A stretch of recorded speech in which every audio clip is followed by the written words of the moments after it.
Hey everyone, this is Tim from YourSixStudios. Today in this video, I'm going to go and show you how to check how much money you have on your PlayStation 5. So let's go ahead and jump into this video right now.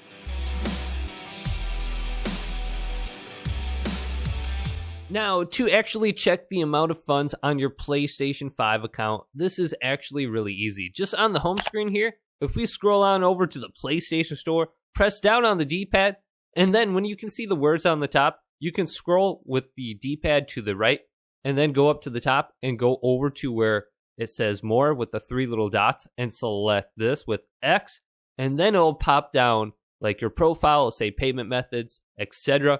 Just under your profile name, it will say your wallet balance. So my wallet balance currently right now is $0. So you can find it there. Then you can see other things like your transaction history.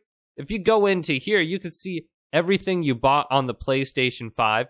So you can see things like when you bought games, when you added funds, when you bought PlayStation Plus, etc.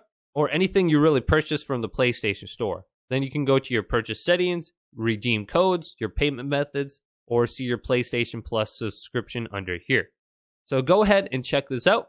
If this video did indeed help you out, go ahead and leave a big thumbs up and subscribe to my channel down below for more tech out videos coming up next on YourSixStudios.